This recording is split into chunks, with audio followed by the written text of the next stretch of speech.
ਵਾਹਿਗੁਰੂ ਜੀ ਕਾ ਖਾਲਸਾ ਵਾਹਿਗੁਰੂ ਜੀ ਕੀ ਫਤਿਹ। ਮਾਣ ਮੰਗੋ ਤਾਣ ਮੰਗੋ ਧਨ ਲਖਮੀ ਸੁਤ ਦੇ। ਐਸਾ ਦੇਖਿਆ ਗਿਆ ਤਾਣ ਤੇ ਮਾਣ ਦੋਵੇਂ ਇਕੱਠੇ ਰਹਿੰਦੇ। ਨਿਤਾਣਾ ਮਨੁੱਖ ਨਿਮਾਣਾ ਹੁੰਦਾ, ਨਿਤਾਣੀ ਕੌਮ ਨਿਮਾਣੀ ਹੁੰਦੀ, ਨਿਤਾਣਾ ਦੇਸ਼ ਨਿਮਾਣਾ ਹੁੰਦਾ, ਉਹਦੀ ਕੋਈ ਵੈਲਿਊ ਨਹੀਂ ਆਉਂਦੀ। ਕੁਛ ਤੇ ਕਮਜ਼ੋਰ ਨੂੰ ਕਹਿੰਦੇ ਨੇ ਮੌਤ ਹੀ ਹੈ। ਕਮਜ਼ੋਰ ਮਨੁੱਖ ਜੀਵਦੀ ਜਾਗਦੀ ਇੱਕ ਲਾਸ਼ ਹੈ, ਬਸ ਕੁਛ ਨਹੀਂ। ਧੰਨ ਗੁਰੂ ਅਰਜਨ ਦੇਵ ਜੀ ਮਹਾਰਾਜ ਦਾ ਇਹ ਬੋਲ ਹੈ, ਹੇ ਪ੍ਰਭੂ ਨਿਤਾਣੇ ਹੋ ਕੇ ਨਹੀਂ ਜੀਵਣਾ, ਨਿਮਾਣੇ ਹੋ ਕੇ ਨਹੀਂ ਜੀਵਣਾ। ਮਾਣ ਮੰਗੋ ਤਾਣ ਮੰਗੋ ਧਨ ਲਖਮੀ ਸੁਤ ਦੇ। ਦੂਜਾ ਪਹਿਲੂ,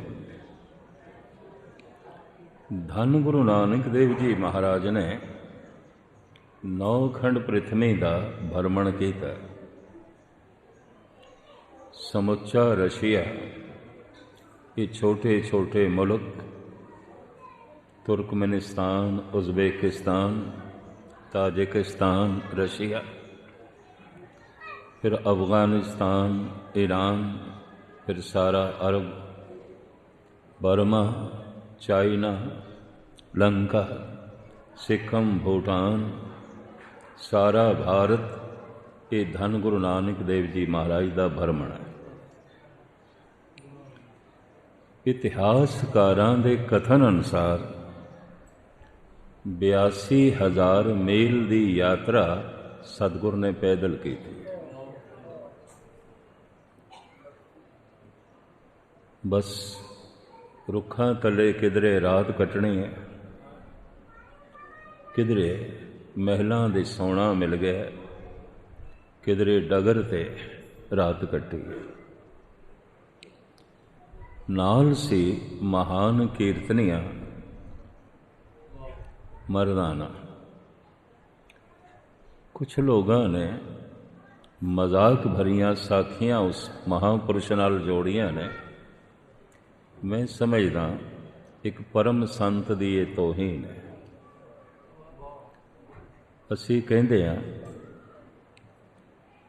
मर्दाना जगह जगह भुख की गल करदा। जन्म साखी नूं पढ़ी है, 4 दिन ते वो नाल चलदा रहा, पानी पी के गुजारा करदा रहा। जद 5वें दिन धन गुरु नानक कहते ने कीर्तन सुना, तो वह कह देंदा है बाबा या तो मेरा भी आधार नाम बना या फिर भोजन दे, तां ये रवाब वजेगी, वरना नहीं। 4 दिन भुखा रह के तो कोई देखे, पर 3 दिन भुखा रह के भी वो कीर्तन सुनांदा रहे। रुखां तले रात कट के भी वो कीर्तन सुनांदा रहा, पैदल चल के भी वो कीर्तन सुनांदा रहा। अज तो हर तरह दीयां सहूलतां होंदियां होइयां भी कीर्तनियां कोल कीर्तन नहीं रह गया। गुरु नानक देव जी महाराज ने मरदाने नूं आख्या, जद तू कीर्तन करदा है उदों करता पुरख प्रगट होंदा है, जब तू कीर्तन सुनाना है उदों तू होना है, करता नहीं होगा। जन्म साखी पढ़ना। जब तू कीर्तन करदा है करता पुरख प्रगट होंदा है, जब तू कीर्तन सुनाना है अंदर भावना होंदी है सुनाना है, उदों करता नहीं होगा। काश किधरे पाठ करन वालियां नूं, कीर्तन करन वालियां नूं, कथा करन वालियां नूं गल पकड़ दे चा जाए। कटक दी गल है, सिर्फ दो ही बंदे बैठे सन ते बाबा बलवंत सिंह ने स्टेज पे बैठ के वंदना शुरू कर दी, कथा करते सन। उदों मैं नाल सी। मैं कहा बाबा जी ठहर जाओ, संगतां ते आईयां ने। मैनू कहण लगे पुरखा गल समझिया कर, कथा करनी है, कथा सुनानी नहीं है, करनी है। प्रभु की कथा करनी है। कथा करनी होवे बंदगी बन जाती है, कथा सुनानी होवे कृत बन जाती है। कीर्तन करना होवे इबादत बन जाती है, कीर्तन सुनाना होवे रोजी बन जाती है, रिजक बन जाता है। पाठ करना है इबादत है, पाठ सुनाना है धंधा है, धंधा है। खुशकिस्मत है कीर्तनिया, धंधा ते चलेगा, रिजक ते चलेगा। सिर सिर रिजक संभाहे ठाकर, काहे मन भव करया। रिजक दा ते दाता हो, ओदी चिंता की करनी। अंदर मन दे जितना भाव बना लईए, पाठ करना इबादत बन जाएगा। पाठ सुनाना है धंधा बन जाएगा। कथा करनी है बंदगी बन जाएगी, कथा सुनानी है धंधा बन जाएगा। कीर्तन करना है बंदगी बन जाएगी, इबादत बन जाएगी। कीर्तन सुनाना है रिजक बन जाएगा, रोजी बन जाएगी, कृत बन जाएगी। मरदाने नूं साफ कह दिता सी गुरु नानक, जद तू कीर्तन करदा है करता प्रगट होंदा है, जब तू सुनाना है उदों तू ही आना है, करता नहीं आता। उदों तो मैनू ये जन्म साखी दे बोल समझ च नहीं आए सन। ते उदों बाबा बलवंत सिंह की गल भी समझ च नहीं आई सी। पुरखा मैनू अज कथा करनी है, करन दे, सुनानी नहीं है। तू भी नहीं सुननी तो ना सुन, चला जा। क्योंकि मैं कह दिता सी दो ही तो बंदे बैठे हैं। थोड़े जिहे अभ्यासी लोगों की पकड़ दी जरूर आवेगी गल। खुशकिस्मत है कीर्तनिया, रिजक ते नाल चलेगा, पर उहदा रिजक ऐसा है उहदे नाल बंदगी जुड़ी हुई है, इबादत जुड़ी हुई है। बहुत वड्डा खुशकिस्मत है, पर खुशकिस्मती नूं समझदा कोई कोई है। नौखंड पृथ्वी का गुरु नानक ने भरमण किया और भाई साहब कहते ने चलिया सोधन धरत लुकाई। धरती दे लोकां नूं सोधन वास्ते, शुद्ध करने वास्ते, पावन पवित्र करने वास्ते, मनां दी मैल नूं धोण वास्ते चल पे। नौखंड पृथ्वी की जिम्मेवारी गुरु नानक कोल है कि हुण मैं फिर अर्ज करा, निमाणा ते निताणा मनुख कदी किसी ने कुछ दे नहीं सकता। एक दफ़ा मैं फिर दोहरावां, निताणा मनुख निमाणा आउंदा, निताणी कौम निमाणी आउंदी है, निताणा देश निमाणा आउंदा है। निताणे मनुख नूं हर कोई दबा लैंदा है, निताणे देश दे उत्ते हर कोई कब्जा कर लैंदा है, निताणी कौम नूं हर कोई दबा लैंदा है। फिर ताण ते माण कट्ठा ही रहिंदा। अगर किसी मनुख दा कोई माण है तो ताण जरूर है, बिना ताण दे माण नहीं आउंदा। ये दोवें कट्ठे रहिंदे, चोली दामन दा साथ है। ताण है तो मान भी होएगा। अगर किसी को बहुत वड्डा मान है, सन्मान है, तो वेखना पेगा इहदे कोल ताण की है। विद्वाना ने इस तरह ताण मान का जो जिक्र किया मैं थोड़े सामने रखा। दुनियावी तौर पर, बैरूनी तौर पर वो सब तो वड्डा ताण मनते ने धन। धन एक शक्ति है, ताण है। अगर ये चोटी का धनवान है तो ताण ते है, मान होएगा ना, होएगा। क्योंकि धन एक खुद शक्ति है, कि जब शक्ति है तो वड्याई होवेगी। को ना वड़ा माया वड्याई। धन की वड्याई है, धन की महिमा है, धन ताण है। जिंदगी दी जरूरतां दे बहुत सारे मसले धन नाल हल होंदे ने, और धन दी निंदा नहीं कीती। धन गुरु अर्जन देव जी महाराज ते साफ कहंदे ने, मान मांगो ताण मांगो धन लक्ष्मी सुत दे। हे प्रभु, निर्धन होके नहीं जीवना, निताणे होके नहीं जीवना, निमाणे होके नहीं जीवना, बे औलादे होके भी नहीं जाना, सुत दे, पुत भी चाहिए। ये गुरु अर्जन देव जी का वाक है। मान मांगो ताण मांगो धन लक्ष्मी सुत दे। प्रथम ताण धन दा है।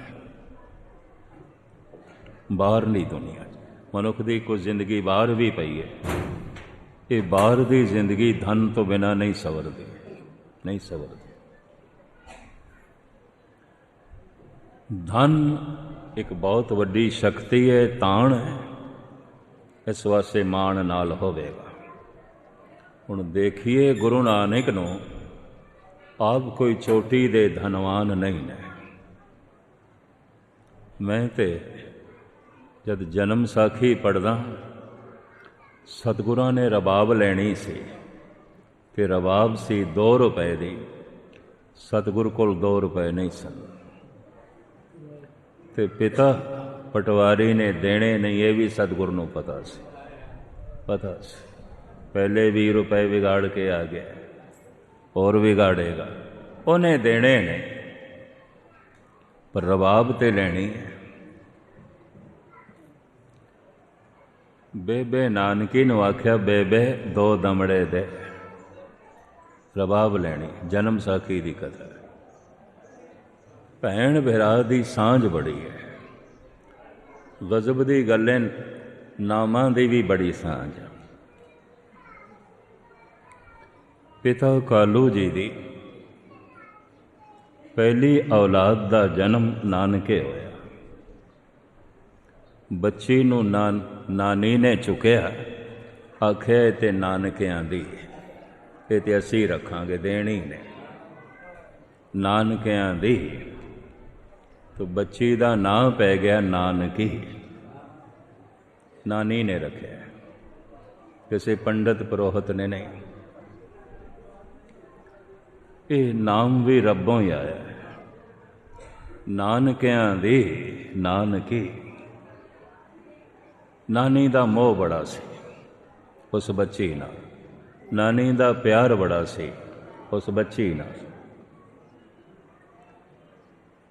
समा पा के राय भोए की तलवंडी विच पिता कल्याण दास दे घर दूजी औलाद का जन्म होया।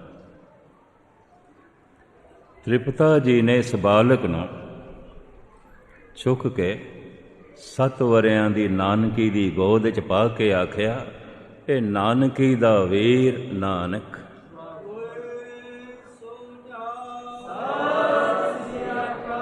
एक नाम नानी ने रखे है, एक नाम मां ने रखे है, नानक नानकी। नामां दी बड़ी सांझ। निर्मलियां साधुआं ने नानक दे अर्थ कीते ने। नानक नूं 2 शब्दां जोड़दे, ना अनक। ये 2 शब्दां दा एक शब्द है। जैसे इस तरह की शैली जयदेव दे एक शब्द विच मिलदी है, परमाद पुरख मनो पिमंग सत आदि भाव रतन। शब्द है परम आद, पैड़ा विचों कढ़ दिता है जयदेव ने परमाद, लफ्ज़ परम आद है। संस्कृत की शैली है, उहदे च इस तरह कीता जाता है, 2-3 शब्दों को एको ही शब्द विच बयान करना। परमाद पुरख मनो पिमंग,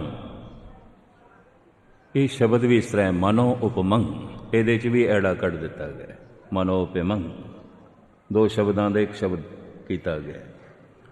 ਪਰਮਾਦ ਪੁਰਖ ਮਨੋਪਿਮੰਗ ਸਤ ਆਦਿ ਭਾਵ ਰਤਨ, ਪਰ ਮਦਭੁਤਨ ਪ੍ਰਕ੍ਰਿਤ ਪਰਨ ਜਦ ਚਿੰਤ ਸਰਬ ਕਦਨ। ਇਹ ਸ਼ਬਦ ਵੀ ਇਸ ਤਰ੍ਹਾਂ ਪਰਮ ਅਦਭੁਤੰ, ਇਹਦੇ 'ਚ ਵੀ ਐੜਾ ਕੱਢ ਦਿੱਤਾ ਗਿਆ। ਇਹ ਵੀ ਦੋ ਸ਼ਬਦਾਂ ਦਾ ਇੱਕ ਸ਼ਬਦ ਬਣਾ ਦਿੱਤਾ ਗਿਆ, ਪਰਮ ਅਦਭੁਤੰ। ਉਂਝ ਹੈ ਪਰਮ ਅਦਭੁਤੰ, ਦੋ ਸ਼ਬਦ ਨੇ, ਐੜਾ ਕੱਢ ਕੇ ਇੱਕ ਸ਼ਬਦ, ਲੇਕਿਨ ਅਰਥ ਦੋ ਨੇ। ਪਰਮ ਅਦਭੁਤ, ਪਰਮ ਅਦਭੁਤੰ। ਵਿਦਵਾਨ ਨਿਰਮਲੇ ਕਹਿੰਦੇ ਨੇ ਇਹਦੇ 'ਚ ਐੜਾ ਕੱਢ ਕੇ ਨਾ ਅਨੇਕ ਨੂੰ ਨਾਨਕ, ਨਾ ਅਨੇਕ ਜਿਹਦੇ 'ਚ ਅਨੇਕਤਾ ਨਹੀਂ ਹੈ, ਜੋ ਇੱਕ ਨੂੰ ਵੇਖਦਾ ਹੈ, ਇੱਕ ਨੂੰ ਬੋਲਦਾ ਹੈ, ਇੱਕ ਨਾਲ ਜੁੜਿਆ ਹੋਇਆ ਹੈ, ਇੱਕ ਨਾਲ ਜੋੜਦਾ ਹੈ, ਜਿਹਦੀ ਸਾਰੀ ਸੋਚਣੀ ਇੱਕ ਦੀ ਪਰਿਕਰਮਾ ਕਰਦੀ ਹੈ, ਦਵੈਤ ਦੀ ਕਰਦੀ ਨਹੀਂ। ਔਰ ਜਿਹਦੀ ਰਸਨਾ ਤੋਂ ਬੋਲ ਵੀ ਨਿਕਲਿਆ ਹੈ ਇੱਕ, ਗੁਰੂ ਗ੍ਰੰਥ ਸਾਹਿਬ ਦਾ ਪਹਿਲਾ ਅਕਸ਼ਰ ਵੀ ਹੈ ਇੱਕ, ਨਾ ਅਨੇਕ ਜਿਹਦੇ 'ਚ ਅਨੇਕਤਾ ਨਹੀਂ, ਜੋ ਇੱਕ ਹੀ ਵੇਖਦਾ ਹੈ, ਇੱਕ ਨੂੰ ਹੀ ਬੋਲਦਾ ਹੈ, ਇੱਕ ਨੂੰ ਹੀ ਸੁਣਦਾ ਹੈ, ਇੱਕ ਨੂੰ ਹੀ ਸੋਚਦਾ ਰਹਿੰਦਾ ਹੈ, ਇੱਕ ਨਾਲ ਹੀ ਜੁੜਿਆ ਰਹਿੰਦਾ ਹੈ, ਔਰ ਇੱਕ ਨਾਲ ਹੀ ਜੋੜਨ ਦਾ ਯਤਨ ਕਰਦਾ ਹੈ। ਕੋਸ਼ਿਸ਼ ਕੀਤੀ ਬੜੀ ਗੁਰੂ ਨਾਨਕ ਨੇ ਮਸਜਿਦ ਨੂੰ ਮੰਦਰ ਨਾਲ ਜੋੜਨ ਦੀ, ਕੁਰਾਨ ਨੂੰ ਪੁਰਾਨ ਨਾਲ ਜੋੜਨ ਦੀ, ਵਰਤ ਨੂੰ ਰੋਜ਼ੇ ਨਾਲ ਜੋੜਨ ਦੀ, ਸੁੰਨਤ ਨੂੰ ਜਨੇਊ ਨਾਲ ਜੋੜਨ ਦੀ, ਜੋੜਿਆ। ਅੰਤਿਮ ਸਮੇਂ ਕਰਤਾਰਪੁਰ ਵਿੱਚ ਹਿੰਦੂ ਅਤੇ ਮੁਸਲਮਾਨਾਂ 'ਚ ਝਗੜਾ ਹੋ ਗਿਆ। ਮੁਸਲਮਾਨ ਕਹਿਣ ਇਹ ਸਾਡਾ ਪੀਰ ਸੀ, ਵਲੀ ਅੱਲਾ ਹੈ, ਅਸੀਂ ਤੇ ਕਬਰ ਬਣਾਵਾਂਗੇ। ਹਿੰਦੂ ਕਹਿਣ ਲੱਗੇ ਕਿਸ ਤਰ੍ਹਾਂ ਹੋ ਸਕਦਾ ਹੈ, ਤ੍ਰਿਪਤਾ ਦੀ ਕੁੱਖ ਤੋਂ ਜਨਮ ਲਿਆ, ਪਿਤਾ ਕਲਿਆਣ ਦਾਸ ਹੈ, ਬੇਦੀਆਂ ਦੇ ਘਰ ਦੇ 'ਚ ਪੈਦਾ ਹੋਏ ਨੇ ਤੇ ਬੇਦੀ ਕੁਲਭੂਸ਼ਣ ਨੇ, ਇਹ ਕਿਸ ਤਰ੍ਹਾਂ ਹੋ ਸਕਦਾ ਹੈ, ਅਸੀਂ ਦਾਹ ਸੰਸਕਾਰ ਕਰਾਂਗੇ। ਝਗੜਾ ਤਕਰਾਰ ਇਤਨੀ ਵੱਧ ਗਈ ਕਿ ਤਕਰਾਰ ਹਥਿਆਰ ਤੱਕ ਪਹੁੰਚ ਗਈ। ਸਿਆਣਾ ਮਨੁੱਖ ਵਿਚਾਰ ਜਦ ਤਕਰਾਰ ਬਣ ਜਾਏ ਇੱਕ ਪਾਸੇ ਹੋ ਜਾਂਦਾ ਹੈ, ਲੇਕਿਨ ਮੂੜ ਲੋਕ ਵਿਚਾਰ ਨੂੰ ਤਕਰਾਰ ਬਣਾ ਦਿੰਦੇ ਨੇ ਤੇ ਤਕਰਾਰ ਨੂੰ ਹਥਿਆਰ ਤੱਕ ਪਹੁੰਚਾ ਦਿੰਦੇ। ਲਾਠੀਆਂ ਚੁੱਕ ਲਈਆਂ, ਸ਼ਸਤਰ ਚੁੱਕ ਲਏ, ਕੋਈ ਸਿਆਣਾ ਆਇਆ ਕਹਿੰਦਾ ਜਿਹਦੀ ਖਾਤਰ ਵਿਚਾਰ ਕਰਦਿਆਂ ਕਰਦਿਆਂ, ਤਕਰਾਰ ਕਰਦਿਆਂ ਕਰਦਿਆਂ ਤੁਸੀਂ ਹਥਿਆਰ ਚੁੱਕ ਲਏ ਨੇ, ਵੇਖੋ ਤੇ ਸਹੀ ਪਹਿਲੇ ਚੱਦਰ ਦੇ ਥੱਲੇ ਤੇ ਵੇਖੋ। ਚੱਦਰ ਚੁੱਕੀ, ਥੱਲੇ ਦੋ ਗੁਲਾਬ ਦੇ ਫੁੱਲ, ਕੁਛ ਵੀ ਨਹੀਂ, ਕੁਛ ਵੀ ਨਹੀਂ। ਇਸ਼ਾਰਾ ਕਰ ਗਏ ਗੁਰੂ ਨਾਨਕ, ਮੈਂ ਤੇ ਇੱਕ ਮਹਿਕ ਸੀ, ਮੈਂ ਆਕਾਰ ਨਹੀਂ ਸੀ, ਮੈਂ ਤੇ ਇੱਕ ਜੋਤ ਸੀ, ਸਰੀਰ ਨਹੀਂ ਸੀ। ਇਹ ਫੁੱਲ ਪਏ ਨੇ, ਮਹਿਕ ਤੇ ਚਲੀ ਗਈ, ਤੇ ਜੇ ਉਹ ਮਹਿਕ ਲੱਭਣੀ ਹੈ, ਪਤਾ ਹੈ ਕਵੀ ਸੰਤੋਖ ਸਿੰਘ ਜੀ ਨੇ ਕੀ ਲਿਖਿਆ, ਬਾਬਾ ਮੜੀ ਨਾ ਗੌਰ ਗੁਰੂ ਅੰਗਦ ਕੇ ਹੀ ਹੈ ਮਾਇਆ, ਪੁਨ ਸਤ ਸੰਗਤ ਔਰ ਨਿਸ ਦਿਨ ਬਸਬੋ ਮੈਂ ਕਰੂੰ। ਇਹ ਮਹਿਕ ਚਲੀ ਗਈ ਹੈ ਗੁਰੂ ਅੰਗਦ ਦੇਵ ਜੀ ਦੇ ਹਿਰਦੇ 'ਚ, ਸੰਗਤ ਦੇ 'ਚ, ਸ਼ਬਦ ਦੇ 'ਚ। ਲੱਭਣਾ ਤੇ ਉੱਥੇ ਲੱਭੋ। ਬਾਬਾ ਮੜੀਆਂ 'ਚ ਕੋਈ ਨਹੀਂ, ਕਬਰਾਂ 'ਚ ਕੋਈ ਨਹੀਂ। ਬਾਬਾ ਮੜੀ ਨਾ ਗੌਰ। ਹਥਿਆਰ ਤੇ ਝੁਕ ਗਏ, ਲੇਕਿਨ ਵਿਚਾਰ ਚੱਲ ਰਹੀ ਹੈ। ਤਕਰਾਰ ਤੇ ਠੰਡੀ ਪੈ ਗਈ, ਪਰ ਵਿਚਾਰ ਤੇ ਚੱਲ ਰਹੀ ਹੈ। ਇਹਨਾਂ ਵਿਚਾਰਵਾਨਾਂ ਨੇ ਕੀ ਕੀਤਾ? ਆਖਿਆ ਇੰਝ ਕਰਦੇ ਹਾਂ, ਨਾਨਕ ਨੂੰ ਵੰਡਣਾ ਤੇ ਬੜਾ ਔਖਾ ਸੀ, ਨਹੀਂ ਵੰਡ ਸਕੇ, ਮਹਿਕ ਸੀ, ਚਲੀ ਗਈ ਗੁਰੂ ਅੰਗਦ ਦੇਵ ਜੀ ਦੇ ਹਿਰਦੇ। ਗੁਰੂ ਨਾਨਕ ਦੀ ਚੱਦਰ ਨੂੰ ਵੰਡਦੇ ਹਾਂ, ਚੱਦਰ ਦੇ ਦੋ ਟੁਕੜੇ ਕੀਤੇ। ਜਿਸ ਜਗ੍ਹਾ ਕਰਤਾਰਪੁਰ ਦੇ ਚੱਦਰ ਦੇ ਦੋ ਟੁਕੜੇ ਕੀਤੇ, ਉਸੇ ਹੀ ਥਾਂ ਤੋਂ ਦੇਸ਼ ਦੇ ਵੀ 2 ਟੁਕੜੇ ਹੋਏ। ਰਾਵੀ ਦਾ ਪਰਲਾ ਹਿੱਸਾ ਪਾਕਿਸਤਾਨ, ਉਰਲਾ ਹਿੱਸਾ ਹਿੰਦੁਸਤਾਨ। ਇਹ ਮੂਰਖ ਕਿਧਰੇ ਚੱਦਰ ਦੇ ਟੁਕੜੇ ਨਾ ਕਰਦੇ, ਇਹ ਦੇਸ਼ ਅੱਜ ਇੱਕ ਬਣਿਆ ਰਹਿਣਾ ਸੀ, ਇੱਕ ਰਹਿਣਾ ਸੀ। ਮੁਸਲਮਾਨਾਂ ਨੇ ਉਸ ਚੱਦਰ ਦੀ ਰਾਵੀ ਦੇ ਕਿਨਾਰੇ ਕਬਰ ਬਣਾਈ।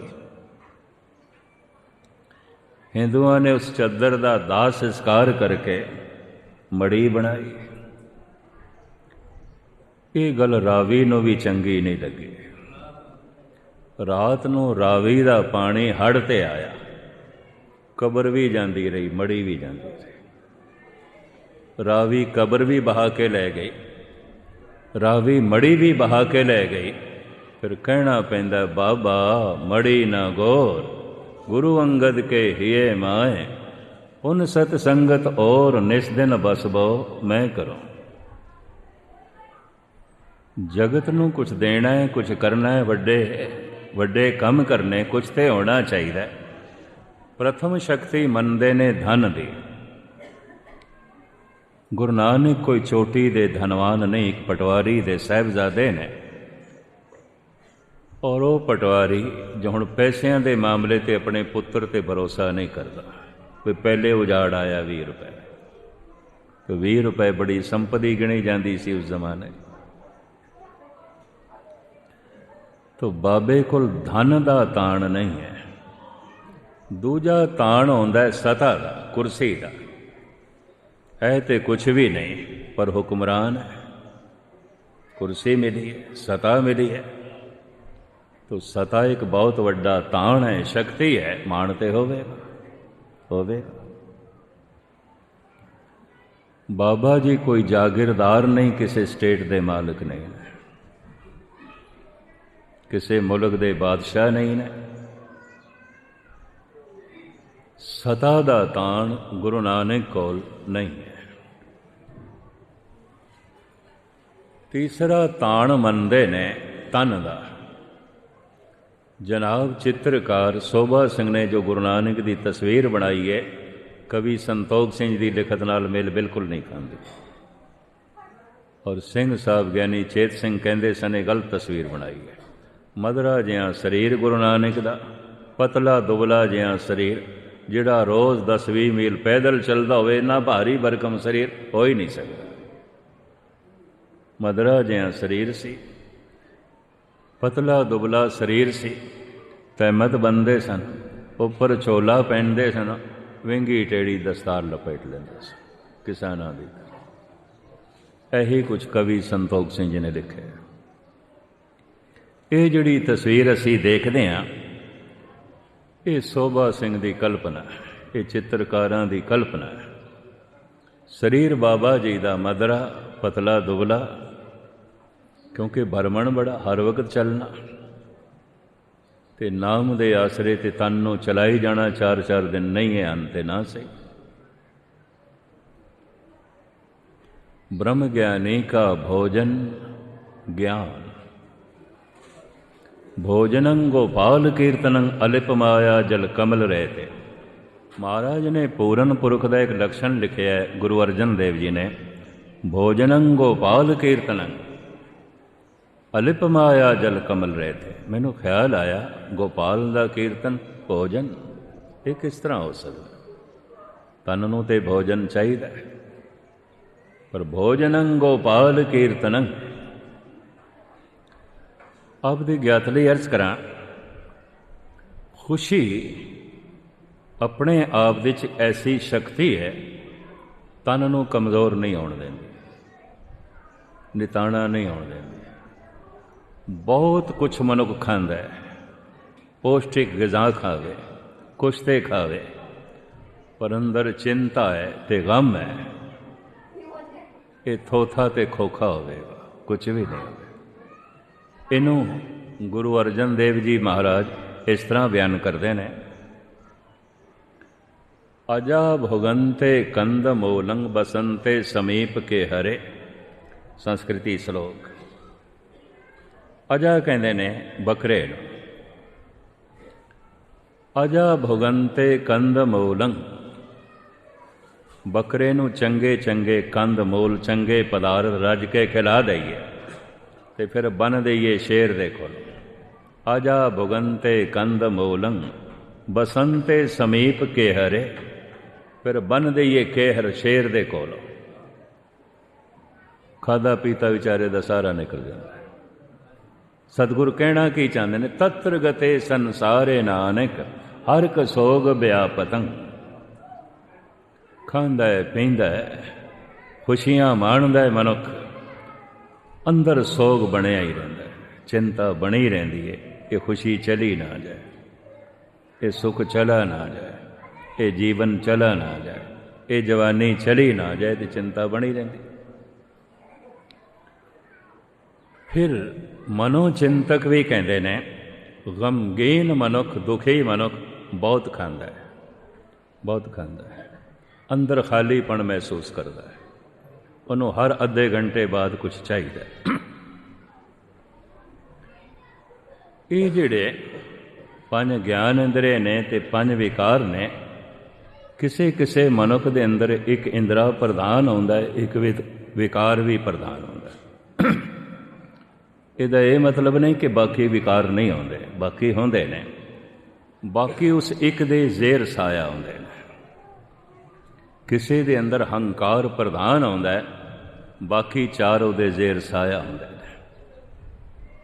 ਉਹਦੀ ਫਿਤਰਤ ਦੱਸੇਗੀ, ਉਹਦਾ ਉੱਠਣਾ ਬੈਠਣਾ ਦੱਸੇਗਾ, ਉਹਦੀ ਬੋਲ ਚਾਲ ਦੱਸੇਗੀ, ਉਹਦਾ ਵਿਹਾਰ ਦੱਸੇਗਾ। ਹੰਕਾਰ ਪ੍ਰਧਾਨ ਮਨੁੱਖ ਹੈ। ਕਿਸੇ ਕਿਸੇ ਦੇ ਅੰਦਰ ਲੋਭ ਪ੍ਰਧਾਨ ਹੁੰਦਾ ਹੈ, ਬਾਕੀ ਚਾਰ ਉਹਦੇ ਜ਼ੇਰ ਸਾਇਆ ਹੁੰਦੇ ਨੇ। ਉਹਦਾ ਵਿਵਹਾਰ ਦੱਸੇਗਾ ਨਿਰਾ ਹੀ ਲੋਭੀ ਹੈ, ਨਿਰਾ ਹੀ ਲੋਭੀ। ਮੇਰੇ ਨਾਲ ਇੱਕ ਸੱਜਣ ਦਰਬਾਰ ਸਾਹਿਬ ਦੇ ਦਰਸ਼ਨ ਕਰਨ ਗਿਆ। ਕਹਿੰਦੇ ਗਿਆਨੀ ਜੀ ਇਹ ਸੋਨਾ, ਇਹ ਸੋਨਾ, ਇਹ ਸੋਨਾ, ਇਹ ਦੇਖੋ, ਇਹ ਦੇਖੋ। ਮੈਂ ਕਿਹਾ ਇੱਥੇ ਆ ਕੇ ਕੰਬਖਤਾ ਤੈਨੂੰ ਇਹੀ ਕੁਛ ਦਿਖਾਈ ਦੇ ਰਿਹਾ, ਔਰ ਕੁਝ ਵੀ ਨਹੀਂ, ਔਰ ਕੁਝ ਵੀ ਨਹੀਂ। ਲੋਭੀ ਨੂੰ ਧਨ ਦਿਖਾਈ ਦੇਗਾ ਹਰ ਪਾਸੇ, ਹਰ ਪਾਸੇ। ਜਿਵੇਂ ਭੁੱਖੇ ਨੂੰ ਪੁੱਛੀਏ 2 ਤੇ 2 ਕੀ ਹੁੰਦਾ, ਕਹਿੰਦਾ 4 ਰੋਟੀਆਂ, ਔਰ ਕੀ ਹੈ? ਲੋਭ ਪ੍ਰਧਾਨ ਹੈ, ਉਸਦਾ ਵਿਵਹਾਰ ਦੱਸੇਗਾ, ਉਹਦਾ ਉੱਠਣਾ ਬੈਠਣਾ ਦੱਸੇਗਾ। ਬਾਕੀ ਵੀ 4 ਹੋਣਗੇ, ਉਹਦੇ ਜ਼ੇਰ ਅਸਰ ਹੋਣਗੇ, ਪਰ ਲੋਭ ਪ੍ਰਧਾਨ। ਜਿਸ ਦੇ ਅੰਦਰ ਕਾਮ ਪ੍ਰਧਾਨ ਹੈ, ਬਾਕੀ ਵੀ 4 ਹੋਣਗੇ, ਉਹਦੇ ਜ਼ੇਰ ਸਾਇਆ, ਉਹਦਾ ਵਿਵਹਾਰ ਦੱਸੇਗਾ। ਜੈਸੇ ਮੈਂ ਅਰਜ਼ ਕੀਤੀ ਹੈ, ਉਹ ਪਤੰਗੇ ਦੀ ਤਰ੍ਹਾਂ ਕਦੇ ਇੱਧਰ ਉੱਡੇਗਾ, ਕਦੇ ਉੱਧਰ ਉੱਡੇਗਾ, ਚੈਨ ਨਹੀਂ ਆਏਗਾ। ਕਦੀ ਇੱਕ ਦੀਵੇ ਤੇ ਕਦੀ ਦੂਜੇ ਦੀਵੇ, ਕਦੀ ਇੱਕ ਲੋ ਤੇ ਕਦੀ ਦੂਜੇ ਲੋ ਤੇ। ਇੰਝ ਕਹਿ ਲਓ ਜਿਵੇਂ ਪਤੰਗਾ ਆਵਾਰਾ ਹੁੰਦਾ ਹੈ, ਕਾਮੀ ਤੇ ਮਹਾਨ ਆਵਾਰਾ ਹੀ ਹੁੰਦਾ, ਕੁਛ ਵੀ ਨਹੀਂ ਹੁੰਦਾ, ਆਵਾਰਾ ਹੁੰਦਾ। ਉਹਦਾ ਵਿਵਹਾਰ ਦੱਸ ਦਿੰਦਾ, ਉਹਦੀ ਤਰਜ਼ ਜ਼ਿੰਦਗੀ ਦੱਸ ਦਿੰਦੀ ਹੈ। ਇਹ ਕਾਮ ਪ੍ਰਧਾਨ ਮਨੁੱਖ ਹੈ। ਇਸੇ ਤਰੀਕੇ ਦੇ ਨਾਲ ਇੰਦਰੀਆਂ ਦੇ ਚੋਂ ਕਿਸੇ ਦੇ ਕੰਨ ਪ੍ਰਧਾਨ ਆਉਂਦੇ ਨੇ, ਕਿਸੇ ਦੀ ਜ਼ਬਾਨ, ਕਿਸੇ ਦੀ ਅੱਖਾਂ, ਕਿਸੇ ਦੀ ਨਾਸਕਾ, ਕਿਸੇ ਦੀ ਖਲੜੀ। ਇਹ ਵੀ ਮਹਿਜ਼ ਕਰਦੇ। ਇਹ ਜਿਹੜਾ ਦੌਰ ਲੰਘ ਰਿਹਾ, ਚੂੰਕਿ ਅੰਦਰ ਸੋਗ ਵੱਧ ਗਿਆ, ਚਿੰਤਾ ਵੱਧ ਗਈ ਹੈ, ਭਾਵੇਂ ਬਾਹਰੋਂ ਸੰਪੰਨਤਾ ਆ ਗਈ ਹੈ, ਅੰਦਰੋਂ ਤੇ ਕੰਗਾਲਤਾ ਆ ਗਈ ਹੈ। ਚਲੋ ਮੈਂ ਇਸ ਤਰ੍ਹਾਂ ਬਿਆਨ ਵੀ ਕਰਾਂ। ਬਹੁਤਾ ਧਨ ਪ੍ਰਾਪਤ ਕਰ ਲੈਣ ਦਾ ਇੱਕ ਲਾਭ ਹੈ, ਇੱਕ ਲਾਭ ਹੈ, ਬੜਾ ਭਾਰੀ ਲਾਭ ਹੈ ਕਿ ਅੰਦਰ ਦੀ ਨਿਰਧਨਤਾ ਦਿਖਾਈ ਦੇਣ ਲੱਗ ਪੈਂਦੀ ਹੈ, ਅੰਦਰ ਦੀ ਗਰੀਬੀ ਦਿਖਾਈ ਦੇਣ ਲੱਗ ਪੈਂਦੀ। ਇੱਕ ਗਰੀਬ ਮਨੁੱਖ ਨੂੰ ਅੰਦਰ ਦੀ ਗਰੀਬੀ ਨਹੀਂ ਦਿਖਾਈ ਦਿੰਦੀ। ਕਿਉਂ? ਅਜੇ ਬਾਹਰੋਂ ਵੀ ਗਰੀਬ ਹੈ, ਅਜੇ ਬਾਹਰੋਂ ਰੋਟੀ ਦਾ ਮਸਲਾ ਹੱਲ ਨਹੀਂ ਹੋਇਆ, ਅਜੇ ਬਾਹਰੋਂ ਕੁੱਲੀ ਜੁੱਲੀ ਦਾ ਮਸਲਾ ਹੱਲ ਨਹੀਂ ਹੋਇਆ, ਗਰੀਬ ਹੈ। ਅਗਰ ਇੱਕ ਗਰੀਬ ਮਨੁੱਖ ਨੂੰ ਵੀ ਅੰਦਰ ਦੀ ਗਰੀਬੀ ਦਿਖਾਈ ਦਿੱਤੀ ਹੈ, ਇਹ ਉਹਦੇ ਪੂਰਬਲੇ ਸੰਸਕਾਰ ਹੋਣਗੇ, ਤਪੱਸਿਆ ਹੋਵੇਗੀ। ਜੈਸੇ ਕਬੀਰ ਤੇ ਰਵਿਦਾਸ, ਇਹ ਪੂਰਬਲੀ ਤਪੱਸਿਆ ਹੋਵੇਗੀ, ਵਰਨਾ ਐਸਾ ਹੁੰਦਾ ਨਹੀਂ। ਪਰ ਇੱਕ ਚੋਟੀ ਦੇ ਧਨਵਾਨ ਮਨੁੱਖ ਨੂੰ ਵੀ ਅੰਦਰ ਦੀ ਗਰੀਬੀ ਨਹੀਂ ਦਿਖਾਈ ਦਿੱਤੀ, ਤਾਂ ਵਿਦਵਾਨ ਕਹਿੰਦੇ ਨੇ ਉਹਦੇ ਕੋਲ ਦਿਲ ਦਿਮਾਗ ਨਹੀਂ ਹੋਵੇਗਾ, ਪੱਥਰ ਹੀ ਹੋਵੇਗਾ, ਪੱਥਰ ਹੀ ਹੋਵੇਗਾ, ਕੁਛ ਵੀ ਨਹੀਂ। ਬਹੁਤਾ ਗਿਆਨ ਪ੍ਰਾਪਤ ਕਰ ਲੈਣ ਦਾ ਇੱਕ ਲਾਭ ਹੈ ਕਿ ਅੰਦਰ ਦੀ ਮੂਰਖਤਾ ਦਿਖਾਈ ਦੇਣ ਲੱਗ ਪੈਂਦੀ। ਮੈਂ ਕੀ ਜਾਣਦਾ, ਕੁਛ ਵੀ ਨਹੀਂ। ਜਿਤਨਾ ਉਸਦਾ ਬਾਹਰ ਦਾ ਗਿਆਨ ਵੱਧਦਾ ਹੈ, ਉਤਨੀ ਉਸਦੇ ਅੰਦਰ ਗੱਲ ਆ ਜਾਂਦੀ ਹੈ ਕਿ ਜਾਣਨ ਨੂੰ ਤੇ ਜਗਤ ਦੇ 'ਚ ਬਹੁਤ ਕੁਛ ਪਿਆ ਹੈ, ਅੰਦਰੋਂ ਅਗਿਆਨੀ ਬਣ ਜਾ, ਕੁਛ ਵੀ ਨਹੀਂ ਜਾਣਦਾ। ਇੰਝ ਕਹਿ ਲਓ, ਮਹਾਨ ਗਿਆਨੀਆਂ ਨੇ ਇਹ ਆਖਿਆ ਸੀ ਕੁਛ ਨਹੀਂ ਜਾਣਦੇ, ਕੁਛ ਨਹੀਂ ਜਾਣਦੇ, ਕੁਛ ਵੀ ਨਹੀਂ ਜਾਣਦੇ, ਕੁਛ ਵੀ ਪਤਾ ਨਹੀਂ। ਜਾਣ ਜਾਣ ਕੇ ਇਹ ਜਾਣਿਆ ਕਿ ਕੁਛ ਨਹੀਂ ਜਾਣਦੇ, ਸਮਝ ਸਮਝ ਕੇ ਇਹ ਸਮਝਿਆ ਕਿ ਕੁਛ ਨਹੀਂ ਸਮਝਦੇ। ਉਸਤਾਦ ਜ਼ੌਕ ਕਹਿੰਦੇ ਵੀ ਨੇ, हम जानते थे कि इल्म से कुछ जानेंगे, पर जाना तो ये जाना कि ना जाना कुछ भी। कहता है जान जान के मैं ये जाने कि मैं कुछ नहीं जानता, समझ समझ के मैं ये समझे कि मैं कुछ नहीं समझता। की होया, सागर दे चों एक चम्मच पानी दी मिल भी गई तो की है, मनुख दा ज्ञान इस तो ज़्यादा नहीं हो सकता। ਬਹੁਤਾ ਗਿਆਨ ਪ੍ਰਾਪਤ ਕਰ ਲੈਣ ਨਾਲ ਇੱਕ ਲਾਭ ਹੁੰਦਾ ਹੈ, ਅੰਦਰ ਦਾ ਅਗਿਆਨ ਦਿਖਾਈ ਦੇਣ ਲੱਗ ਪੈਂਦਾ ਹੈ। ਪਰ ਇੱਕ ਅਗਿਆਨੀ ਮਨੁੱਖ ਨੂੰ ਜੋ ਬਾਹਰੋਂ ਪੜ੍ਹਾ ਲਿਖਾ ਕੁਛ ਵੀ ਨਹੀਂ, ਅੰਦਰ ਦੀ ਅਗਿਆਨਤਾ ਦਿਖਾਈ ਦਿੱਤੀ ਹੈ, ਇਹਦੀ ਪੂਰਬਲੀ ਤਪੱਸਿਆ ਹੋਵੇਗੀ, ਸੰਸਕਾਰ ਹੋਣਗੇ, ਵਰਨਾ ਐਸਾ ਨਹੀਂ ਹੁੰਦਾ।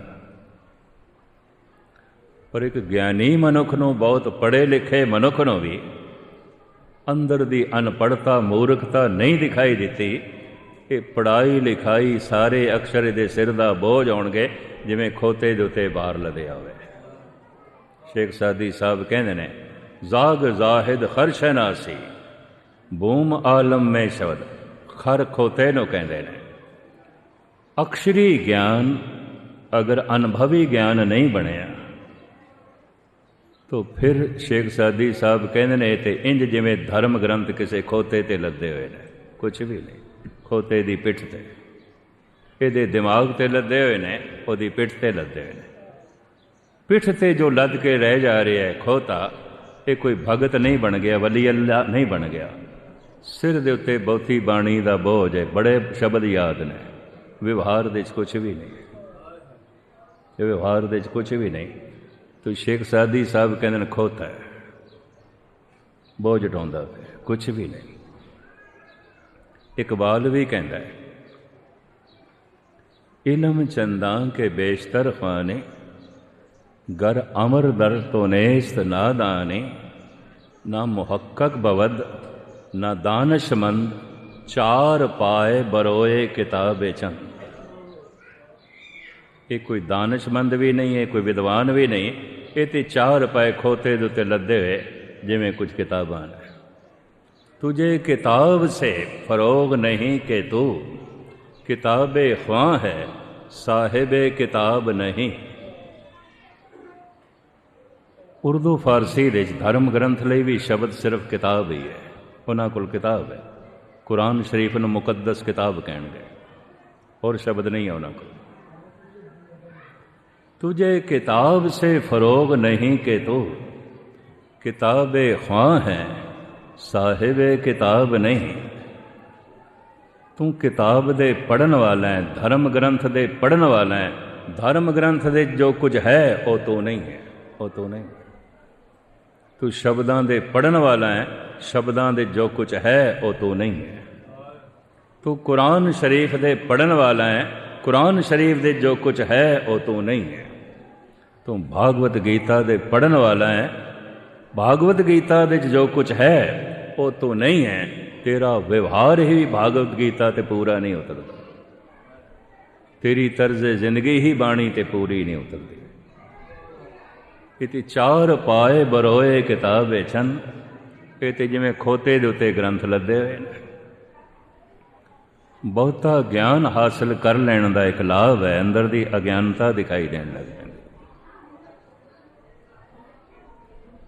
एक अज्ञानी मनुख नूं, अनपढ़ मनुख नूं भी जे अंदर दी अनपढ़ता दिखाई दिती है, इहदे पूर्वली तपस्या होवेगी, संस्कार होणगे, पर जे एक पढ़े लिखे मनुख ਨੂੰ ਵੀ ਅੰਦਰ ਦਾ ਅਗਿਆਨ ਨਹੀਂ ਦਿਖਾਈ ਦਿੱਤਾ तो फिर सारे विद्वान कहते खोता ही होवेगा, मैं पार डाउंदा कुछ भी नहीं, कुछ भी नहीं।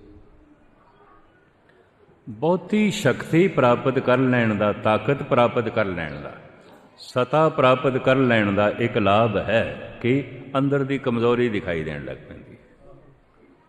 एक कमज़ोर मनुख नूं अंदर दी कमज़ोरी नहीं दिखाई देंदी।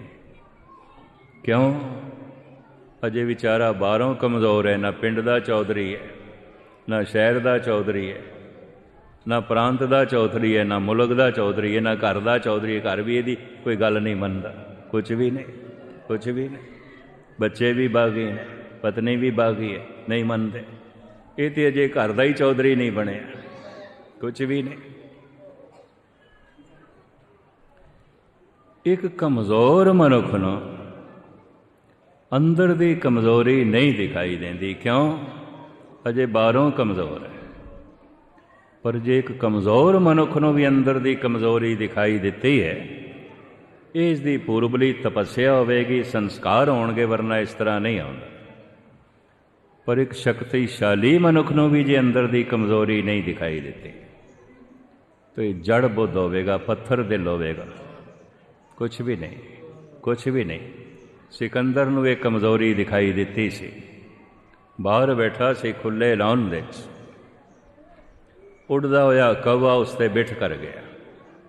कहंदा लै कादा सिकंदर महान, सिकंदर दा हुक्म ते कौवे ते भी नहीं चलदा। एक कौवा भी बिठ करके चला गया। कादा सिकंदर, हुण मैं कौवे दा की बिगाड़ सकदा, की कर सकदा? वो तो उड़ के चला गया, नस गया। सिकंदर दे कपड़ियां नूं खराब करके, सिकंदर ते बिठ करके, सिकंदर ते हुक्म ते इस कौवे ते भी नहीं चलता।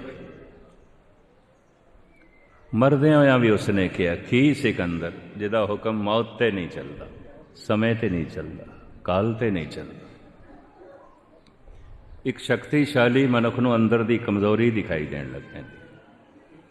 एक कमज़ोर मनुख नूं अंदर दी कमज़ोरी नहीं दिखाई देंदी। क्यों? अजे बाहरों कमज़ोर है। पर जे एक कमज़ोर मनुख नूं भी अंदर दी कमज़ोरी दिखाई दिती है, यदि पूर्वली तपस्या होवेगी, संस्कार होणगे, वरना इस तरह होंदा नहीं है। तो मैं अर्ज करा, बाबा कोई सत्ताधारी नहीं है, किसी स्टेट दे मालिक नहीं ने, हुक्मरान नहीं ने। बाबा जी कोई चोटी दे धनवान भी नहीं ने। ये भी मैं अर्ज कर दें। तीसरी शक्ति आउंदी है तन दी, तो बाबा जी शरीर करके कोई पहलवान भी नहीं है। यह भी मैं अर्ज कर दें। कोई भारी भरकम शरीर होवे पहलवाना वर्गा, इस तरह की कोई गल नहीं। मैं देखा पहलवाना दे भी जलूस निकलते हैं, उन्होंने दे भी चेले आउंदे ने। हर मुल्क दे उन्होंने बड़े बड़े लकब मिलते हैं। साडे देश कईयां नूं मिले भारत केसरी पहलवान। हुण मैं कहा है कि ये कोल कुछ नहीं, सिर्फ तन की शक्ति है। और दार्शनिक मनोचिंतक तो ऐसा कहते हैं, जिहदा सारा समा तन नूं शक्तिशाली बनाने विच लग जाता है। पौष्टिक गिज़ा खाणियाँ, फिर एक्सरसाइज करनी, वर्जिश करनी, बहुती शरीर नूं सुडोल बनाना, ताकतवर बनाना। ऐसा मनुख दिमागी तौर पर कमज़ोर रह जाता है। 99% जिहड़े पहलवान आउंदे ने महामूड़ आउंदे ने। किधरे मैं इसकी व्याख्या सीसगंज साहब कर रहा सी, चंगी तरह याद है। ज्ञानी हेम सिंह हसन लग पैन। वो पहलवान मेरे कमरे च आ गया, कहंदा ज्ञानी जी तुसी पहलवान नूं मूर्ख कहंदे हो। डोले मैनू दिखाण लग पिया। मैं कहा साफ ही दिखाई देंदा पिया, हुण डोले मेरे सामने फड़कांदा, मैं की कर सकदा तेरा? तू मेरे नाल लड़ना चाहता, मैं कित्थे लड़ सकदा तेरे नाल? हुणे मूर्खता नहीं तो होर की है। छोटी जिहा गल ते पहलवान आपे तो बाहर हो जाएगा। अकल तो होंदी ही नहीं होंदी। सारा समा तन की शक्ति बनाने दे उसदा लग जाता है। तो मैं अर्ज करा, बाबा जी कोई पहलवान भी नहीं। मैं फिर अर्ज करा, दुबला पतला शरीर है, मदरा शरीर है, तहमत बनी हुई लंबा चोला पहने दस्तार लपेटी हुई, चलिया सोदन धरत लुकाई। बाबा जी कोई हुक्मरान नहीं ने, बाबा जी कोई चोटी दे धनवान नहीं ने, और बाबा जी तन करके कोई पहलवान भी नहीं ने। हुण मैं होर भी अर्ज करा, पिता कल्याण दास ने गुरु नानक नूं पहले गोपाल पांदे कोल पाया भी ये बच्चा कुछ पढ़ लिख लवे, ते उन्हें ऊड़ा लिख के दिता। ये गुरु नानक ने लिपि अपनाई है, असी इस वास्ते इसनों गुरमुखी कहते हैं, वरना ये अखर गुरु नानक तो पहले दे ने। ये रशिया दे भी मिले ने, कुछ पुराने खंडरां दे लिखे हुए, वो खंडर 1500 साल के पुराने हैं, उन्हों दियां बकायदा तस्वीरां आ गई। इन्हीं अखरां दे 52 अखरी भगत कबीर ने भी लिखी, अपनी गल ऊड़े तो शुरू की थी। ये लिपि पहले दी मौजूद सी, गुरु नानक ने अपनाई, अपनाण करके दा नां गुरमुखी पै गया। गोपाल ने ऊड़ा लिख के दिता, आख्या नानक जी पढ़ो ऊड़ा। महाराज कहते ने ये अर्थ ते दसो। गोपाल कहता है एक दो अक्षर मिल के जब पूरा शब्द बनता है फिर अर्थ आते ने, कल्ले अखर दे अर्थ नहीं आते। तो ये कल्ला जिहड़ा ऊड़ा है बेमैनी है, हाँ बेमैनी है, तो फिर बेमैनी अखर मैं नहीं पढ़ना। जिन्हां अखरां दा कोई अर्थ ही नहीं, संकेतक अर्थ ते हो सकते हैं, इशारा ते हो सकता है।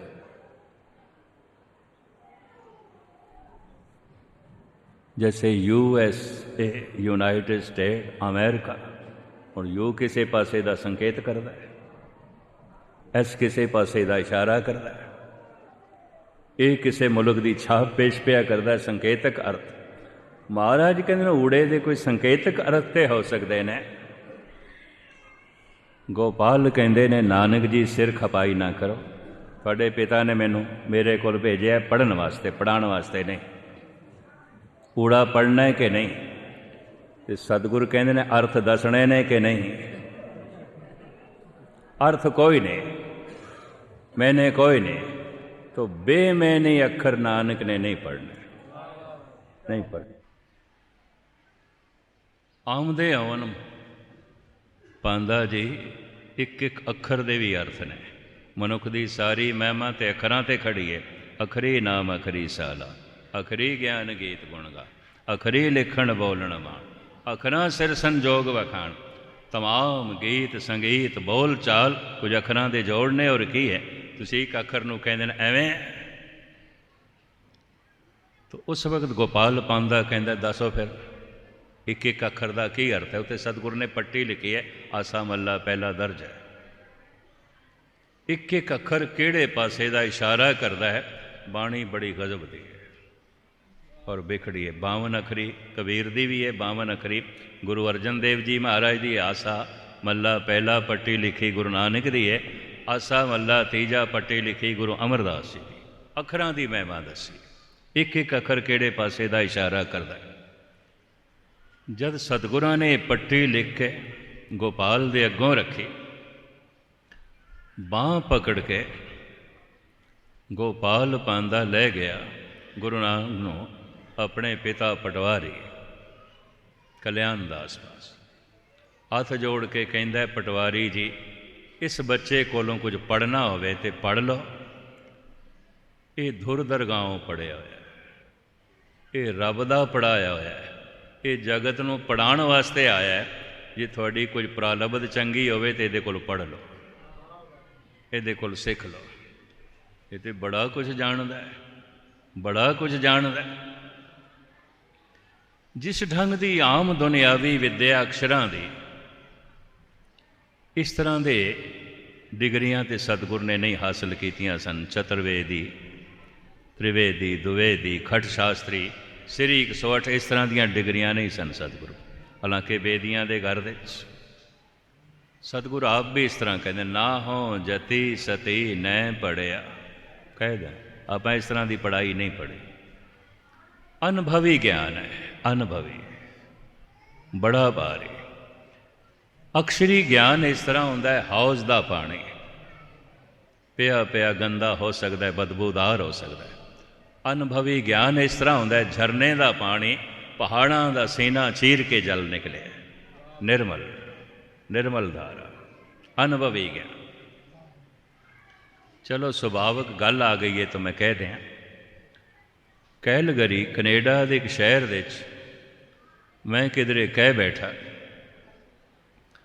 ਅਕਸ਼ਰੀ ਗਿਆਨ ਇੰਝ ਆਉਂਦਾ ਜਿਵੇਂ ਗੋਦ ਲਿਆ ਬੱਚਾ, ਅਤੇ ਅਨੁਭਵੀ ਗਿਆਨ ਇਸ ਤਰ੍ਹਾਂ ਹੁੰਦਾ ਹੈ ਜਿਵੇਂ ਕੁੱਖ ਤੋਂ ਜਨਮਿਆ ਬੱਚਾ। 10 ਮਹੀਨੇ ਦਾ ਗਰਭ ਧਾਰਨ ਕੀਤਾ ਹੈ ਇਸਤਰੀ ਨੇ, ਫਿਰ ਉਸ ਨੂੰ ਜਨਮ ਦਿੱਤਾ ਹੈ, ਪ੍ਰਸੂਤ ਦੀ ਪੀੜਾ ਤੋਂ ਲੰਘ ਕੇ। ਇੱਕ ਤੇ ਉਹ ਬੱਚਾ ਹੈ, ਇੱਕ ਉਹ ਬੱਚਾ ਕਿਧਰੋਂ ਗੋਦ ਲੈ ਲਿਆ। ਅਕਸ਼ਰੀ ਗਿਆਨ ਗੋਦ ਲਿਆ ਬੱਚਾ ਹੈ, ਅਨੁਭਵੀ ਗਿਆਨ ਕੁੱਖ ਤੋਂ ਜਨਮਿਆ ਬੱਚਾ ਹੈ। ਇਹ ਦੋਵੇਂ ਇੱਕ ਤਰ੍ਹਾਂ ਨਹੀਂ ਹੋ ਸਕਦੇ।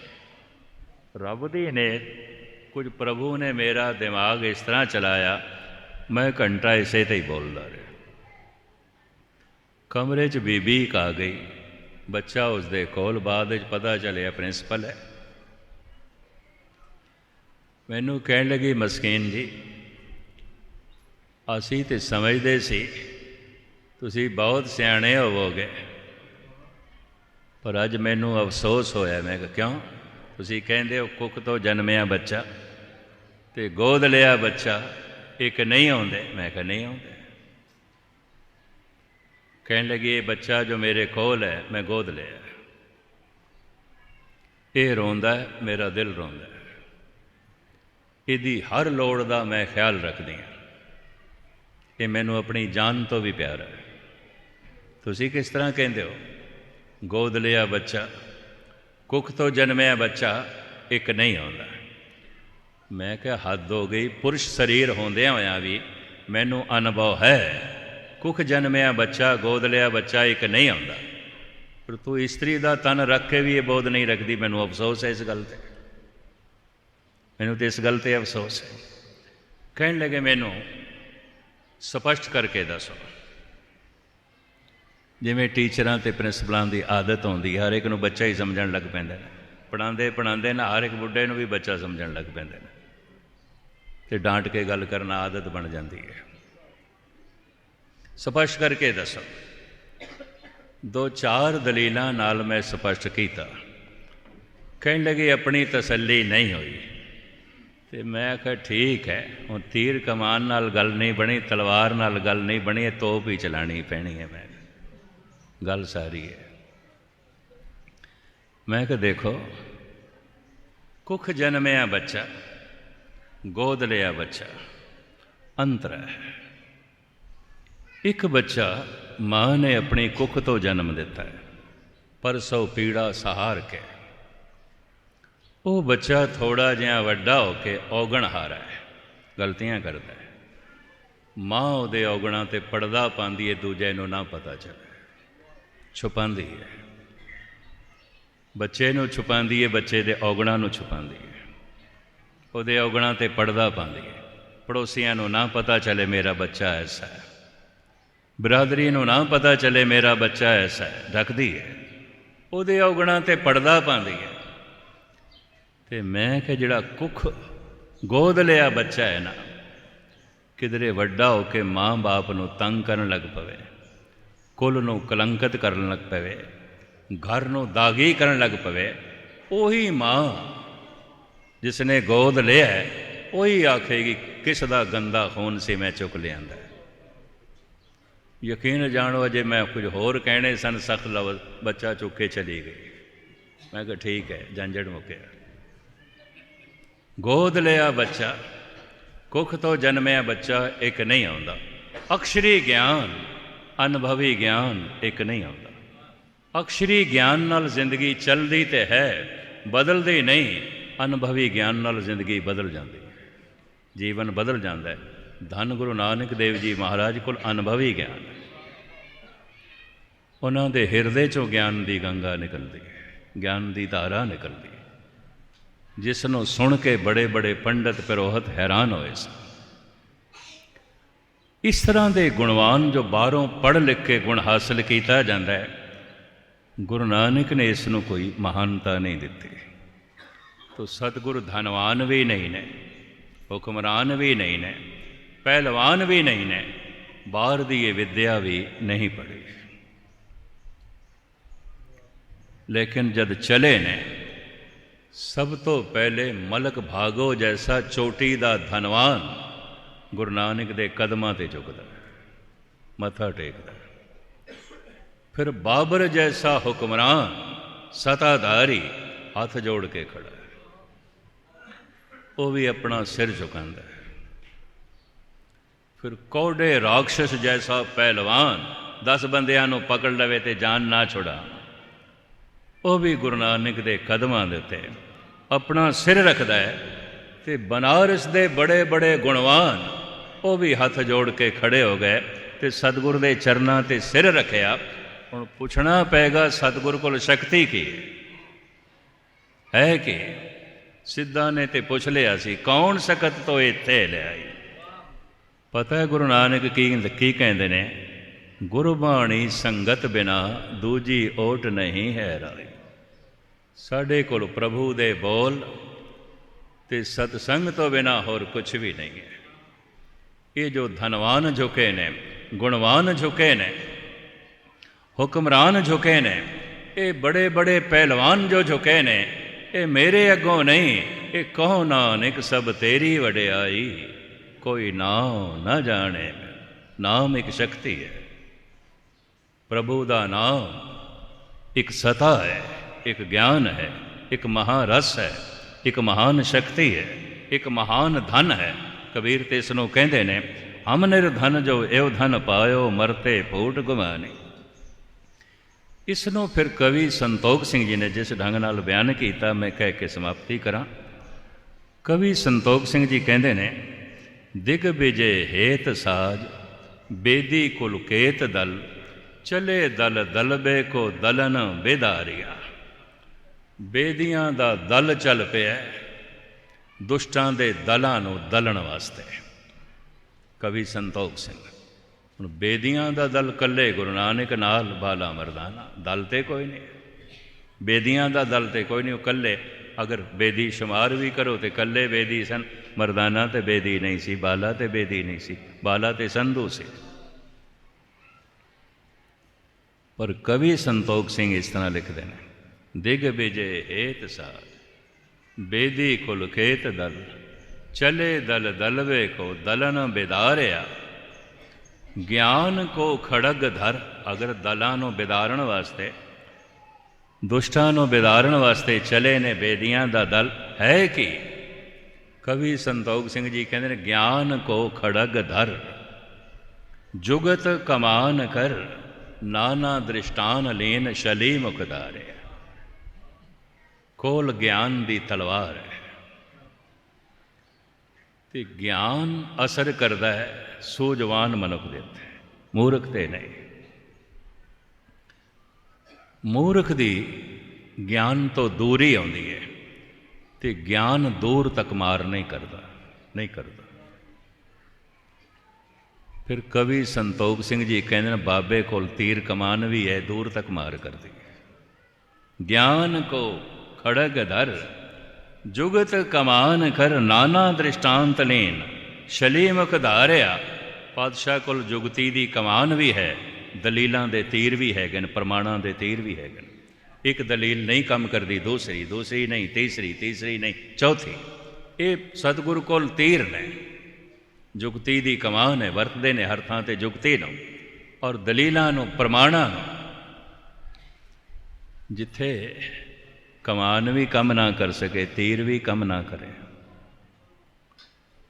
ਜਹਾਂ ਦਿਦ ਕੋਟ ਤਹਾਂ ਕਰਾਮਾਤ ਤੋਪ ਸੰਗ, ਢਾਏ ਕੇ ਮੈਦਾਨ ਕੀਨ ਮਿਲੇ ਅਰ ਹਾਰਿਆ। ਵਲੀ ਕੰਦਾਰੀ ਇਹ ਦਲੀਲਾਂ ਪ੍ਰਮਾਣਾਂ ਨਾਲ ਮੰਨਣ ਵਾਲਾ ਨਹੀਂ ਸੀ,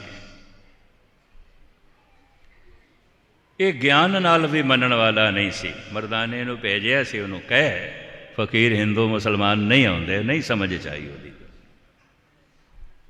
ਸਤਿਗੁਰ ਨੇ ਮਰਦਾਨੇ ਨੂੰ ਕਿਹਾ, ਪੱਥਰ ਚੁੱਕ, ਇਸ ਤੋਂ ਬਿਨਾਂ ਇਹ ਸਮਝਣ ਵਾਲਾ ਨਹੀਂ ਹੈ। ਉਹਦਾ ਸਾਰਾ ਸਰੋਵਰ ਦਾ ਪਾਣੀ ਥੱਲੇ ਆ ਗਿਆ, ਕਿਚਰੇ। ਉਹਨੇ ਗੁੱਸੇ 'ਚ ਉੱਪਰੋਂ ਪੱਥਰ ਸੁੱਟਿਆ। ਬਾਬੇ ਨੇ ਹੱਥ ਕੀਤਾ, ਉਹ ਪੰਜਾ ਅੱਜ ਤੱਕ ਲੱਗਿਆ ਹੈ।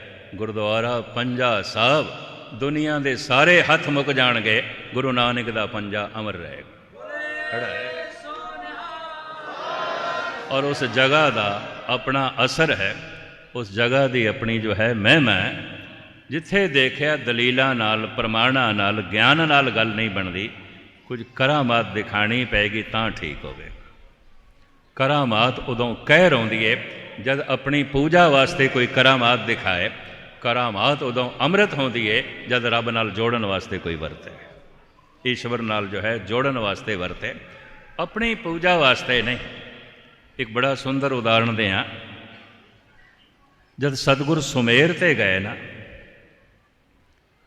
तो जोगियाँ ने बड़ी खुणस खाधी, खाधी खुणस जोगी शरां, गोष्ठ करन सवे उठ आई।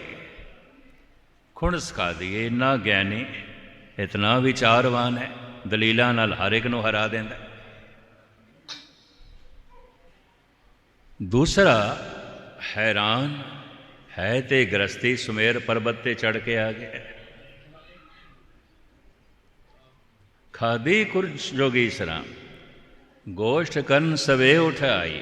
पुछे जोगी पंगरनाथ, तुझ दुध विच क्यों कांजी पाई। इन्ना शक्तिशाली तो इतना ज्ञानी, फिर गृहस्थी क्यों बनया, दुध दे च क्यों कांजी पाई है। फिटिया चाचड़ा दुध दा, रिड़किया मक्खण हथ ना आई। थोड़ा जिंदगी दा दुध ते फट गया, नाम दा मक्खण नहीं निकलेगा।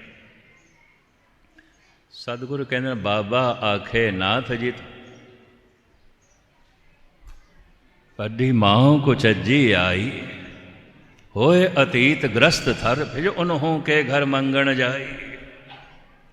जिन्हां गृहस्थियां नूं कांजी कहंदे हो, फिर उन्हां दे घर ही भिक्षा मंगण जांदे, तुहानूं शर्म नहीं आउंदी? उन्हां गृहस्थियां कोल मंगदे हो। तेरी माओ को चज्जी आई। जद सारियां ने देखिया ते बड़ा ज्ञानी हर गल दे सानूं पछाड़ी जांदा है। पता है फिर सिद्धा ने जो मीटिंग की थी, सब सिद्धि मने विचारिया, किवें दर्शन एओ लेवे बाला। बाला क्यों कहते? बाला बच्चे नूं कहंदे ने। वो कोई 1000 साल की उम्र का सी, प्राणायाम करके अपनी उम्रां वधाइयां होईयां सन। कोई 500 साल का, कोई 800 साल का, बड़े बड़े सिद्ध। तो उन्हां दे सामने भी 22 साल का बालक तो बच्चा ही सी, और की सी। सब सिद्धि मने विचारिया, किवें दर्शन एओ लेवे बाला। ऐसा जोगी कली माए, हमरे पंथ करे उजियाला। जे ये किधरे जोगी बन जाए, साढ़े काबू आ जाए, ये साढ़े पंथ नूं चार चन लावेगा। बड़ा दलीलबाज है, बड़ियां जुगतियां ने, बड़ा ज्ञान है, गल करन दा बड़ा ढंग है, बहुत सारियां भाषावां दा ज्ञानी है। ये तो साढ़े पंथ नूं चार चन लावेगा। पर सारे सोचते ने इहनूं बनाईए किवें जोगी, किवें प्रभाव पाईए। सारियां ने विचार कीते, इहनूं करामात दिखाओ, कोई ऐसी करामात प्रभावित हो जाए, साडा चेला बन जाए। खप्पर दिता नाथ जी, पानी भर ले वन उठ चाला। जिहड़ा नाथ सी, मुखी सी, उन्हें आख्या नानक जी सानू प्यास लगी है, ए करमंडल चुको सामने सरोवर तो भर लिया। इस तरह का हुक्म मनुख उसते करता है जिसनों अपने तो छोटा समझता है। बच्चा दे बाला बच्चा है, हुक्म करते हैं असीं, जाओ साढ़े वास्ते पानी भर लिया, ये करमंडल। गुरु नानक ने ये नहीं आख्या मैं नहीं भरन जाना। करमंडल चुक लिया, अच्छा सत बचा ले आओ। बाबा आया पानी है, डिठे रतन जवे हर लाला। जैसे सरोवर को लाए ते हीरे पए ने, रतन पए ने, मूंगे पए ने, पुखराज पए ने, हीरियां नाल भरिया है, मोतियां नाल भरिया है, नीलम नाल भरिया है, ओ पानी नाल नहीं। फिर आया सुननाथ जी, पानी ठौर नहीं तिस ताला। सतगुरु वापस आ गए, बई सिद्ध तुसी कहंदे हो सानू 3 लोकां दी समझ है, पर थानू तो इतनी भी समझ नहीं, उस सरोवर दे च पानी नहीं है, थानू तो यह भी नहीं दिखाई देता। ਤੁਸੀਂ ਕਹਿੰਦੇ ਹੋ ਸਾਨੂੰ ਤਿੰਨ ਲੋਕਾਂ ਦੇ ਵਿੱਚ ਕੀ ਹੋ ਰਿਹਾ ਦਿਖਾਈ ਦਿੰਦਾ, ਪਰ ਤੁਹਾਨੂੰ ਤੇ ਇਹ ਵੀ ਨਹੀਂ ਦਿਖਾਈ ਦਿੰਦਾ ਸਾਹਮਣੇ ਸਰੋਵਰ ਦੇ ਵਿੱਚ ਪਾਣੀ ਨਹੀਂ ਹੈ। ਇਹ ਉਹਨਾਂ ਦਾ ਥੱਪੜ ਉਹਨਾਂ ਨੂੰ ਹੀ ਲੱਗਿਆ, ਉਹਨਾਂ ਦਾ ਤੀਰ ਉਹਨਾਂ ਨੂੰ ਹੀ ਲੱਗਿਆ। ਪਰ ਅਸੀਂ ਤੇ ਨੀਲਮ ਰਤਨਾਂ ਨਾਲ ਪ੍ਰਭਾਵਿਤ ਕਰਨਾ ਚਾਹਿਆ, ਇਹਦੇ ਸਾਨੂੰ ਮੂਰਖ ਸਾਬਿਤ ਕਰ ਗਿਆ। ਉੱਥੇ ਫਿਰ ਸਾਰੇ ਸਿੱਧਾਂ ਨੇ ਜੋ ਕੁਝ ਕਿਹਾ, ਭਾਈ ਗੁਰਦਾਸ ਜੀ ਕਹਿੰਦੇ ਨੇ ਧਨ ਨਾਨਕ ਤੇਰੀ ਵੱਡੀ ਕਮਾਈ, ਤੇਰੀ ਮਹਿਮਾ ਮਹਾਨ ਹੈ, ਤੇਰੀ ਕਮਾਈ ਮਹਾਨ ਹੈ। ਤੂੰ ਬਹੁਤ ਵੱਡੀ ਦਾਤ ਅਕਾਲ ਪੁਰਖ ਤੋਂ ਲੈ ਕੇ ਆਇਆ ਔਰ ਵੰਡ ਰਿਹਾ। ਇਹ ਸਾਰੇ ਜੋਗੀ ਸਤਿਗੁਰੂ ਨੂੰ ਸਜਦਾ ਕਰਦੇ ਨੇ। ਬ੍ਰਾਹਮਣ ਹਰਿਦੁਆਰ ਦੇ ਔਰ ਬਨਾਰਸ ਦੇ ਗੁਣਵਾਨ ਮੱਥਾ ਟੇਕਦੇ ਨੇ, ਔਰ ਮਲਕ ਭਾਗੋ ਜੈਸਾ ਧਨਵਾਨ ਸਜਦਾ ਕਰਦਾ ਹੈ। ਬਾਬਰ ਜੈਸਾ ਹੁਕਮਰਾਨ ਪਰਕਰਮਾ ਕਰਦਾ ਹੈ, ਔਰ ਕੌਡੇ ਰਾਖਸ਼ ਜੈਸਾ ਪਹਿਲਵਾਨ ਹੱਥ ਜੋੜ ਕੇ ਖੜਾ ਹੋ ਜਾਂਦਾ ਹੈ। ਸਾਰੀਆਂ ਸ਼ਕਤੀਆਂ ਅੱਗੋਂ ਝੁਕਦੀਆਂ ਨੇ। ਗੁਰੂ ਨਾਨਕ ਦੇਵ ਜੀ ਮਹਾਰਾਜ ਕਹਿੰਦੇ ਨੇ ਸਾਡੇ ਕੋਲ ਨਾਮ ਤੋਂ ਬਿਨਾਂ ਹੋਰ ਕੋਈ ਸ਼ਕਤੀ ਨਹੀਂ। ਨਾਮ एक ऐसी सता है, नाम एक ऐसी शक्ति है, नाम एक ऐसा आनंद है, नाम एक ऐसा ज्ञान है, नाम एक ऐसा धन है जिहदे मिलदियां सब कुछ मिल जाता है। सब कुछ मिलता है। सब कुछ खुदा से मांग लिया, खुदा को मांग कर उठते नहीं हैं हाथ मेरे। इस दुआ के बाद सतगुर रहमत करन सारियां दी झोली विच धन गुरु नानक देव जी महाराज अपने नाम की अपने ज्ञान की दात पान, ताकि सारियां इत्थों संगतां झोलियां भर के लै जान और अपनी जिंदगी नूं आनंदमयी बना सकन। इतनी सेवा दास की जो है प्रवान करनी। बोल चुक दी क्षमा। वाहिगुरू जी का खालसा, वाहिगुरू जी की फतेह।